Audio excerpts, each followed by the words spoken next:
Hi, my name is Sam Led, and welcome to The Fearless Now. This is for you and you in the nosebleed seats if you're looking for an easier way to approach anxiety, stress, and unhealthy habits from the inside out. There's no techniques and no strategies, so sit back, relax, and let me be your peace of mind Uber driver here on The Fearless Now.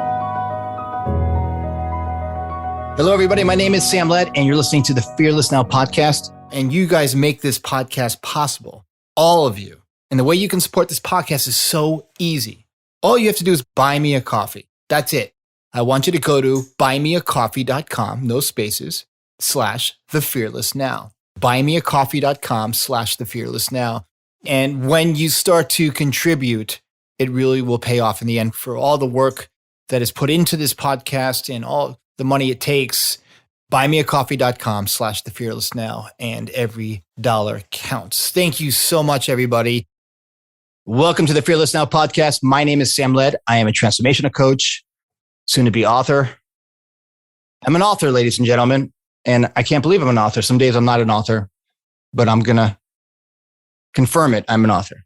And I have a very special guest on today. And we share a brilliant commonality. Both my family, my mother's from Elizabeth, New Jersey, and she hangs out in this awesome town, Jersey Strong. I have a woman that has a book out. How many books do you have out, by the way? I have, technically it's 3 because one is in Spanish as well, but 2, one a memoir, another a short stories collection. We're not worthy, ladies and gentlemen.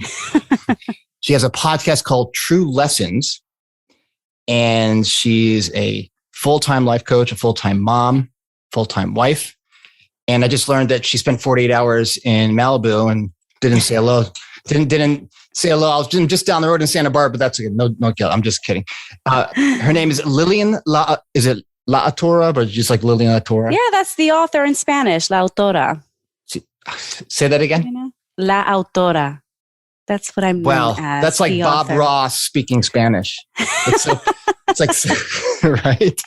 I like Bob Ross. He's kind of cheesy. I'm a cheeseball. And Lillian, I'm just really impressed with your work. I'm impressed with your style, with your empathy, how you listen to people, how authentic you are. And you're just a cool human being. Besides all your gifts, your knowledge, skills, and abilities, we're not going to go, you know. Your husband knows, and I'm sure that he knows. He pays attention. Mm-hmm, you better pay attention. I know that, Yep. Yeah, exactly. And Lillian, when I woke up early this morning, we had a crazy storm. This is the one of two rainstorms we have. That's why we're in such a bad drought.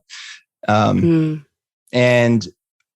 what came to me was how, when the moment you saw that you weren't going to engage in the struggle of your life and not trying to fix your life, having experienced some pretty traumatic stuff in your younger years, but not that, we're not old here yet.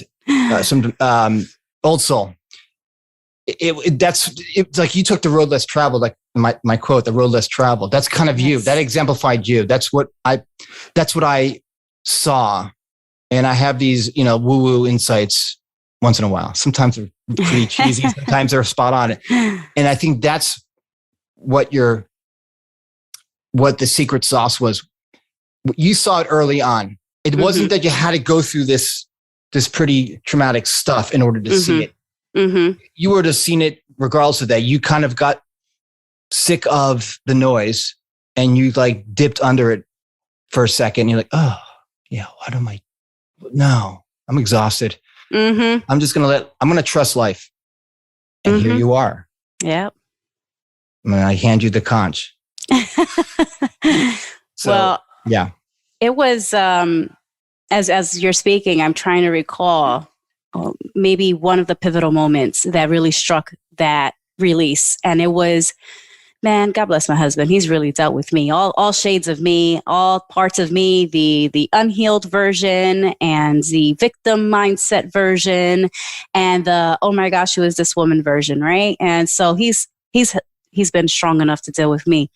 And I remember having a conversation with him on our deck at an apartment we had a couple years ago. And I'm going on a rant. I'm like, I just got back from therapy and I'm just like going left and right. And he's just staring at me like, whew, this woman. And I just look at him and it's like almost I read his mind and I said, what, you think I chose this? No, I've been chosen. My ancestors chose me for this. And I had never used like the word ancestors. I had never used that kind of terminology. It was almost like that moment where I was like, oh, wait. And then I said, I kind of took a step back. And since then, just letting life, trusting life, and just acknowledging that everything's about choice. And it's not about the victimhood, because we could choose to be a victim, even when we are absolutely victims of trauma. Yes, we could play that card all we want. Or we can say, I'm an adult, I'm a human with my own brain, and I'm going to control my brain and not let my brain control me. This is how it's going to go down. And it took a while. I mean, the moment I started questioning my growth, if there was any, that's how I saw it, was like, all right, what's next? And I really lived in this monotony of depression and anxiety. And I can say that it was a couple years ago when I had that conversation with my husband, but it was really a couple months ago when I was like, no more. I'm 7 months free of any anxiety meds, antidepressants. I'm over it. Yeah. I am so excited. When I think of it, I almost choke up because I'm like, man, the growth. And I understand that it was necessary at a point in my life. I needed it, but I no longer need it. I'm not codependent of any external substance whatsoever. It's amazing to be here. And that's beautiful. I think, what I hear from that is you saw what we all see every day, glimpses of our well-being. We all see it from even when we're little kids. When we're little kids, we're always present. It's when we become adults is we have decades of this hard drive in the brain, soaking up, recording. I want to hit stop on the tape recorder. But I think you saw the illusion more. You saw the illusion of thought, that the illusion called thought. And I mean, today I remember for myself, I was so caught up in, oh my God, I have a client and I'm going to be late and Lillian's going to be pissed off. And then I had to have another podcast and they canceled and we rescheduled. I was just like, oh, this is how the day started. This is my brain's doing these gymnastics. Not me. I'm just sitting here watching like the brain gone wild. Right. And you saw your brain going wild and you took the bait like we all do, anxiety medication, techniques, stuff, Band-Aids, whatever you were doing. And you realized that that's a lot more work than is necessary because our well-being is right there. It's our default setting. Absolutely. And it's ongoing. That's the thing. You don't just heal and get it over with. The, I guess what we call the recovery mode is permanent. It's not, a week or two, a month or two, a year or two. You're in constant recovery mode because our past will always be a part of us. And these triggers will come without warning. And we don't prepare for the past. We work in a mode when you're so present, you're in the moment, or you're preparing for a future. You're not preparing for something that's already happened. So these triggers will come without warning. And that's the hardest part, I think, about the healing process is when you are reminded of your growth or something happens that triggers the monkey brain that you had in the past. And you're like, wait, what do I do now? You question yourself. You're like, okay, where's my toolbox? So you forget you have a toolbox. And you're like, oh, okay, what do I do now? The toolbox built into us. And it's from someone like myself, I've done the therapy rodeo, diagnosed ADHD, anxiety disorders, listening to well-meaning psychologists, therapists, like you're, sitting on the couch, getting mileage, putting miles. I wish there was like frequent therapy miles, can you validate my frequent therapy miles card? Right. Oh man, we travel all over the world. I would have flipped the odometer. Seriously. I think American Express or that's especially COVID because everyone's in therapy now. It's like, it's not, I'm laughing because you have to laugh. Right. It feels better. I think that being on that couch too, I just listening to a therapist trained in a structure, God bless their souls, well-meaning, lovely people, very smart, pointing the wrong way. And I say that with love, pointing outside in, tell me what I need to do. Oh, that's your ADHD mind doing it. No, because I walked into the office. I wasn't ADHD. I got there on time and I'm present. So now you're pointing back to my ADHD, but I'm not ADHD right now.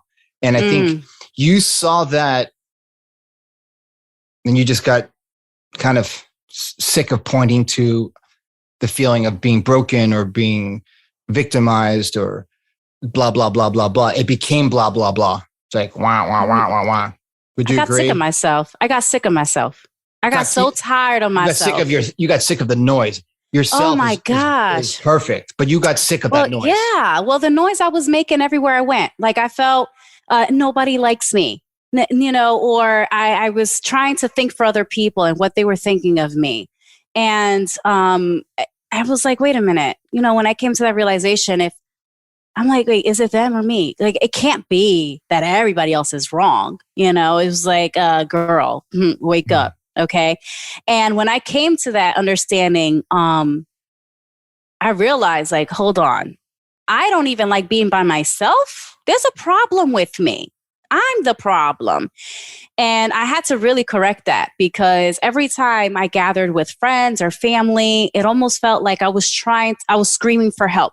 And I'm like, don't help me. But like, I need help, but no, don't help me. And I was like, whoa, what is this? Ego. And, the trauma bondage that I was setting up for myself with everybody. But the ego the made up ego was yelling at you. It's like, don't let people in. They don't understand. They don't understand. Absolutely. I don't even understand. Nobody understands. And it's a vicious cycle. That's what I hear. And I think you didn't want people to really see you because the noise was colluding how you saw yourself. And again, I'm not psychoanalyzing you. This is what I see is, and I think that for you, it was like, once you kind of saw your well-being and saw the game the brain plays, that we are not our thoughts and we're not our thinking, that once we all see that we are going to have a brain, it's going to be a brain. It's going to jump around and do its thing. The mind does what the mind's going to do, for better or for worse. I want to go back to like when you had that a moment and then how that was kind of the jumping off point to doing this work and working with clients and writing books. And I know that's a lot, but let's start with that moment. And then, because I'm sure you're a brilliant writer. You're an English lit major and you have a master's degree in education. So it's administration. Yeah. So your mind works like mine because I love writing and cognitive reverie. So when you had that, when it kind of got clear for you, and again, you went in and out because we all do. We forget and then we remember who we are, and then we forget again, and we're back in the noise. But there was that profound moment. What was that turning point for you? And was it just like, I want to become a life coach? Because you were a teacher too. You are. I mean, I'm still there. Still, adjunct professor, and I teach full time. So I do a lot of things full time. I'm a full time octopus, and you have time to fly to LA to Malibu and hang out for 48 hours. That's amazing. Why not? Well, I'm going to say that. I'm going to say I'm going to go back to 7 months ago when I decided no more meds. Because that was pivotal for me, I guess personally, just because I said no more meds, no more anything. And that came out of nowhere. Honestly, it was just one of those moments where I just made a choice and did it. But I read this book called Think Like a Monk by Jay Shetty. Ooh. And that book changed my life. It changed my life because I understood everything it put a bow on it pretty much. So everything I already had thought about was solidified in the book. I didn't feel alone anymore. I didn't feel like an outcaster. I didn't feel like I was chosen as punishment or something like that. So that book did it for me because I understood the monkey brain. And that was the first time I had heard the term. Okay, and I took plenty of psych classes, and I tried to read everybody else, but I forgot to read myself. And that's something that I did. Ooh, say that again. That's I tried to read everybody else except myself. That's a great one. And that was a huge thing for me, just growing up also because my childhood stopped early on. And that's also why I had such a horrible time dealing with trauma and so forth, because by 12, I was no longer a child. I had to be a woman in my house. I had to take care of a household. My dad was gone. Mom was working 17, 18 hours a day. She came home to shower and sleep. So I'm like, okay, little bro, we got to eat. And the sun's going down. You better come inside. Like, he's like, what is this? Burnt spaghetti? I'm like, I don't care what it is. You better eat dinner. Okay. And I played mommy. Since then. And my childhood was cut short. I should have been out there with my brother playing out on the street too. I should have been getting into trouble like him and scraping my knees off because I'm playing baseball in the street instead of playing mommy inside the house and being a woman at such a young age. So that also played a huge role and part into why it was so difficult for me to kind of grow with transitions. So I went from being a 12-year-old playing mommy to being a 16-year-old wife, a stepmother, pregnant with my first child. Oh, wow. Okay. So it was a huge jump. And then I thought I knew what I was doing, right? I mean, who at 16 knows what they're doing? Coming in, I met my 30 husband. Sometimes knows what they're doing. I mean, listen, right? Listen, I was 15 when I met my husband. He already had a child. I had to come into dealing with baby mama drama. It wasn't easy. Yeah. Okay. Because I also never saw things modeled, right? My father did have 4 kids before he met my mother and had me, but I never saw co-parenting in any healthy way, shape, or form. I didn't know my siblings. I met my husband before I met my sister. Wow. Okay. So my life's course was completely non-traditional, was completely unorthodox. It was nothing.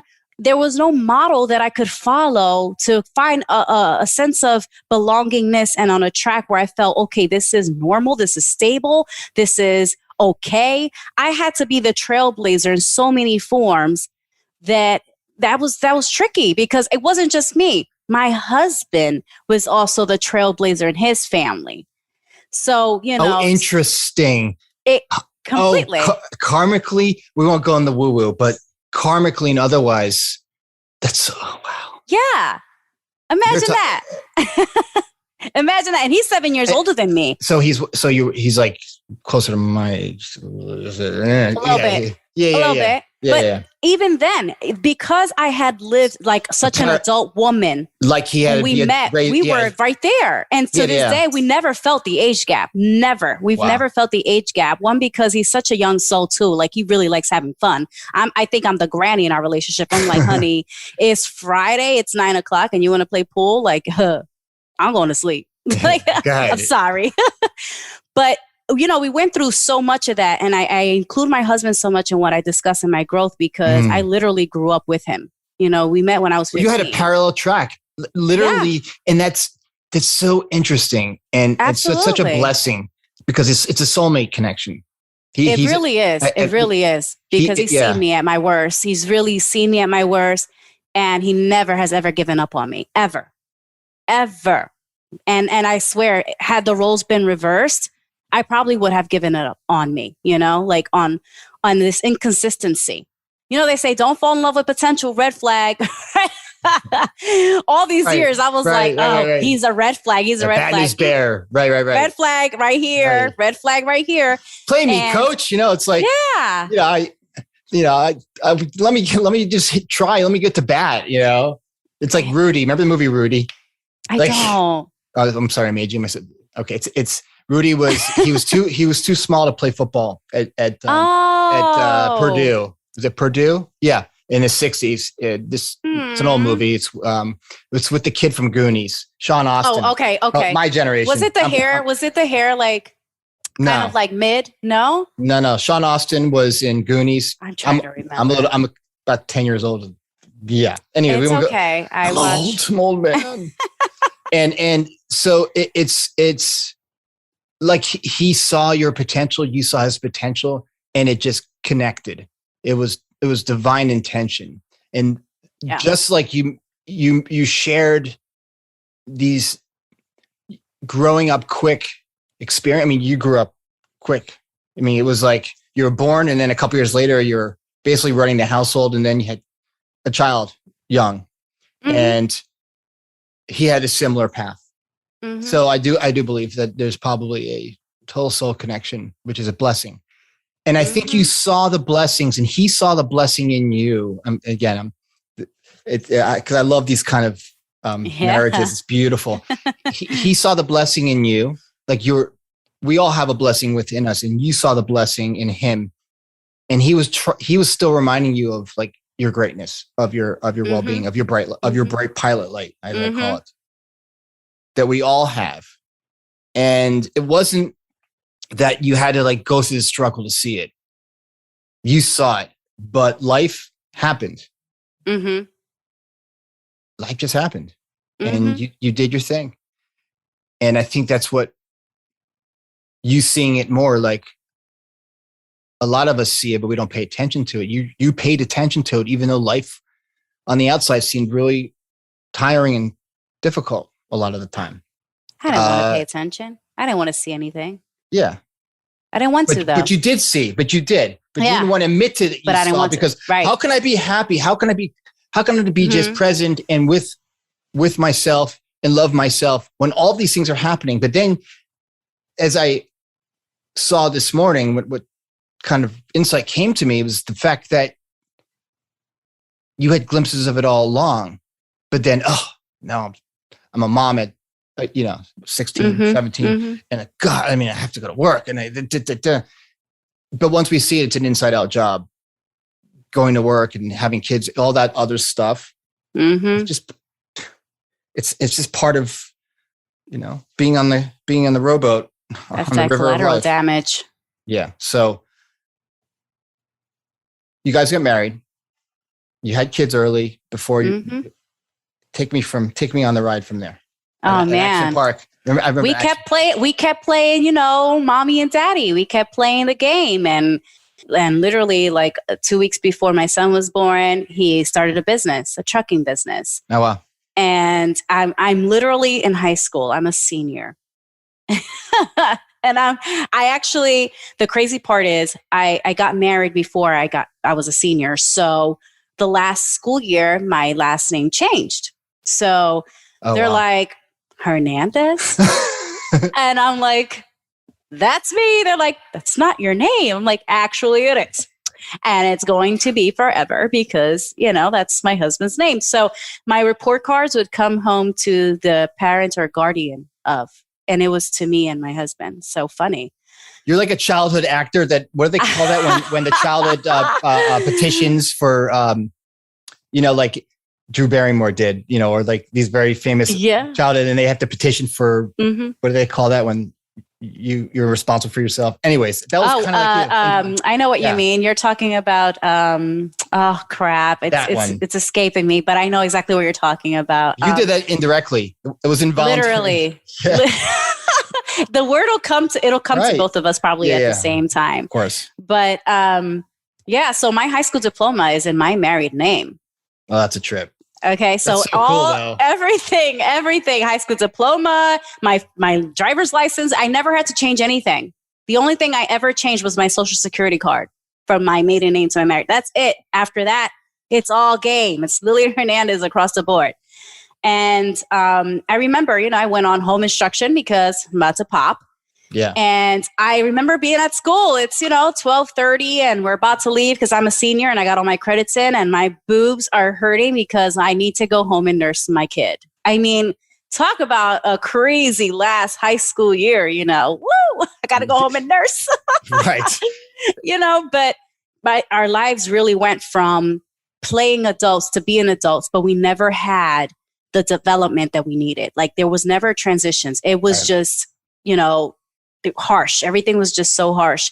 And every time that we went through something hard together, like there were times we were like, I remember looking at our backyard at our first house and my husband saying like, I don't know if we're going to be able to keep this for much long. There are times in businesses where things get tough. And I'm like, don't worry.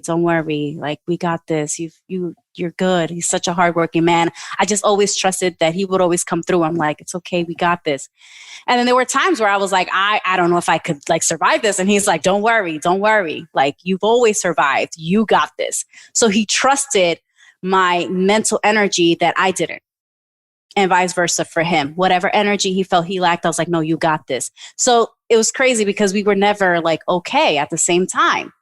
It was either I'm holding you back or, he's holding me back. We were always just never completely normal, like just at peace. But do you think that the part of normality is all, it's all perception? Because there are millions of other people that have had the exact same experience. So I think normality is all relative. I think it's through the lens. It's perspective. Yeah. I create it. Yeah, totally. And it's a story, it's all a story that's created between our ears. And then we decide that story is a story we want to believe or not. What I'm just so captivated with you and your life and your adventure with your husband and your family is throughout your entire, through your struggles, which for some people will be, holy cow, I don't know how she survived that. And that's a judgment on their part. And all I see is resilience. Mm-hmm. You said that's what I keep going back to. And that's what I woke up to this morning. My woo-woo insight. Mm. If you should start a t-shirt company called Resiliency.com. So resilience is all of our north. It's our North Star. It's our true nature. It's who we are. Mm-hmm. We're built that way. Our brain is not built that way. Our brain's a computer. It's a machine. It's a Android or an iOS, or an iPhone. It's a machine. It's there to help us, guide us as a translator. It's Google Translate between the world of the outside and the world of our internal world. And it doesn't understand. It doesn't understand the world of the inside, of the formless, of our conscious self. It has no idea. It doesn't know the difference between a saber-toothed tiger and a ham sandwich. It can't. Everything is. There's a risk benefit analysis going on in our heads. Is this a risk? Yeah. Is this danger? Is this danger? Mm-hmm. Or is this safe? That's all it's doing all day long. Okay, and it has to come out with split-second decisions, and needs to judge, it needs to label, it needs to compartmentalize, it needs to criticize, it needs to do whatever it needs to do to keep us alive. It thinks that thought will keep us alive, which obviously is not true. But that's just how our brain's engineered. Do you think that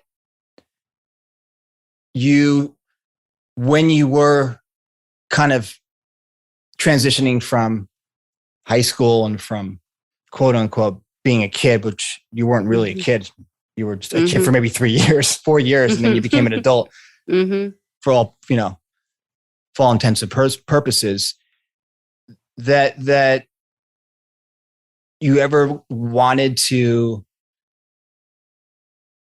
go back to your victimhood again and go back and wish that you had a normal childhood? I don't think you did. I kind of think that this is like because you saw it so early on that it was pretty normal. Like that's what you knew. Maybe I'm wrong. I could be wrong. No, I don't wish I lived a different life because I love the life I live today. And if it had been a different childhood, I would have a different adulthood. And I wake up super grateful. Before I open my eyes, I'm going to be cliche here to myself. I'm going to be like Google cliche Gaga, corner. But before I open my eyes, I'm like, I am grateful. I am grateful for whatever I feel grateful for that day. Before I open my eyes, I do that. I claim it because, what I think happened was I'm such an empath, and I took on such empathetic ways with my own parents that in some ways I ended up parenting them and trying to protect them, that, I decided as I was growing up, like that my fears weren't mine, they were theirs. And so I took on their fears. And then what I did with those fears was I manifested a reality. That reality is what drove me into depression and anxiety, because I always wanted to save them, and not them together as a couple or anything. It was them individually, because I always felt they were part of me, right? Like they're like, oh, you're 50% this, 50% that. I felt like I was 100% them. And I saw that early on. I saw the toxicity they had together. So when they divorced, I was extremely happy because I felt like, okay, now they can heal. That's what I felt, because they weren't even codependent. They weren't. It was the strangest thing. It wasn't like they held on because of love or anything. I was like, because of us? Oh no. This is not okay. And I knew I had that empathic ability. And I keep thinking about the book, The Color Purple, to be honest, because I was like 7 years old. I made my mom take me to the library. I was like, take me to the library, take me to the library. She's like, movie too. Oh my gosh. She's like, why? Yeah. Like what the heck? Because I loved reading. And I got to the library and I'm like so happy. I'm looking around like, wow, this is the Newark Public Library. It's a beautiful library. It's an old library. It is. It's very historic. It's beautiful. I saw. Go ahead. I haven't been in a long time. I want to go back actually. And I remember 40 years. The Color Purple was, I guess the movie was about to come out or something. So we're talking, this is like 94, 95 or something. I think the movie was going to come out with Whoopi Goldberg, and it was like a phenomenon. And the book is like one of those like new releases books or something like that. Like it's out. And I'm like, oh, The Color Purple. First of all, The Color Purple was my favorite color. Mine so too. I was like, cool. So I grabbed the book. I read it. I'm like sobbing, having dreams.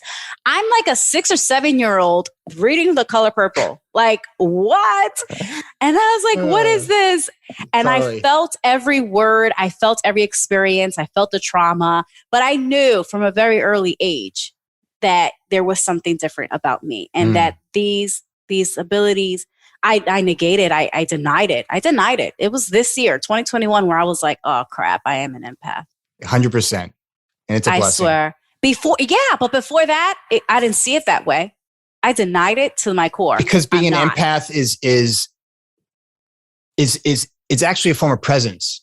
Because when you're really present, you can feel your other people's energies. Huh? It's the strongest form of presence. And that's kind of like walking outside without clothes on in the middle of winter.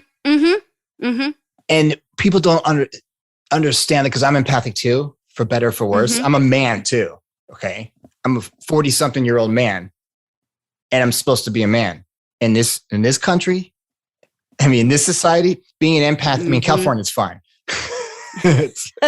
we're West Coast woo-woo here, but when it comes to just people don't understand what being empathic is. And some people think it's a disorder. I've had one therapist say to me, oh yeah, that's, I can understand why, I've had anxiety and depression. I'm like, oh my God, dude, I got to walk out of this office. I did actually. But that's such a gift. And this leads me to one of my final questions. This whole beautiful, beautiful, beautiful journey you've been on. I mean, it is beautiful. You didn't have to pay me to say that. Ladies and gentlemen, she didn't send me a Venmo before that. With you and your husband, and what you've experienced and what you've accomplished, not just as a mother and as a survivor, Mm-hmm. But how has this journey, if you packaged it up, Mm-hmm. influenced the way you coach people and the way you teach your students? Because you're also an adjunct professor. Mm-hmm. How has that affected your coaching style and affected your, the way you teach your students? It's packaged into one word: patience. That delayed gratification is everything, right? We live in a world where if you post a picture and you only have a certain amount of likes, then people take it down. I don't care if I get no likes. I posted it. I liked it. Oh well. And that's how I feel about life. It took me 30 something years to get here. And if it would have taken me 40 or 50, I'm okay with it. Delayed gratification is better than zero gratification. And instant gratification does nothing for no one. It's just It doesn't. neurochemicals anyways. It's like dopamine. Yeah. And I'm happy with that. So I'm patient because everybody's journey is different. Some people could take, they're probably blessed at 20 to have this huge awakening and this just demeanor that's impressive and so awoke. And I'm just like, it's okay if it takes you whatever it takes you. That's your journey. Everybody's journey is different. There is no one size fits all. That's why I really decided I'm over the meds, because how come this meds is doing for me what it does for somebody else when I'm a total different person? That doesn't make sense in my head anymore. I'm like, no, you're trying to box me into that. So let me unbox myself and live my life. Amen. And I can reverse engineer what you just said a little bit too. I could say there was never anything to fix with you. There was nothing ever to fix, ever. But we're dealing with conditioning. We're dealing with societal conditioning. We're dealing with where you grew up, how you were raised, conditioning, what your belief systems were, what you were taught, what's ingrained indirectly into our psyche. And once we can unpack that, we can see that there's never anything to fix. There's never anything to change. There is no struggle. It's only as much as the struggle is how much time we spend in our thinking. Because you saw all these insights. You saw your inner resilience, not from thinking your way through it, but by seeing that life's got me. Life's got me. Life has got me. And your husband saw it. And that's why you're successful today, not just as an entrepreneur and as a professor and as an author, but just as a person. It's nothing that you had to do. That's just your default state, and that's all of our default states. Once we see like we're all one thought away, and I say that I'm a broken record, and your journey is beautiful, but what is really interesting, and what the audience should really see is that they are too resilient, and they're also one thought away. They also can get out of their own noise at age 30, at age 50, at age 20. It doesn't really matter. And as I think Buddha said that, live your life like you're going to live forever. And conversely, what we're said, you want to have a certain amount of revolutions around the sun. Who knows what's on the other side?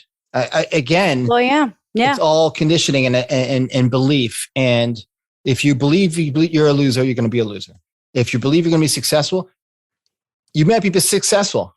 You got a good fighting chance. Yeah, exactly. And you just reminded me of something I heard the other day on another podcast, where they said we're not a body with a soul; we're a soul with a body.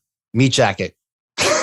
Man, we're totally. A soul with a body, and when we really understand that we're a permanent soul with a temporary body, life changes. Life changes. Amen. I think that's the best. It's like the best way to take this podcast out, this episode out. Oh my God. Beautiful. Well, Lillian, thank you so much for being here this morning. And you are a blessing, and you're doing the good work, and you have a blessed life. And tell the audience how they could reach out to you, how they could find your podcast and how they could, because I know you're also a coach. I mean, you're a brilliant coach, and I'm sure there's so many people that could benefit from your services, from your work. Thank you, Sam. I'm just glad that our paths crossed for Totally. sure. We're gonna do this again. This is not. Yeah. This is gonna be part 2 and part 3. Yeah, for sure. Yeah, for sure. Well, my name is Lillian. You can find me on IG. You could find my podcast under True Lessons Podcast, IG.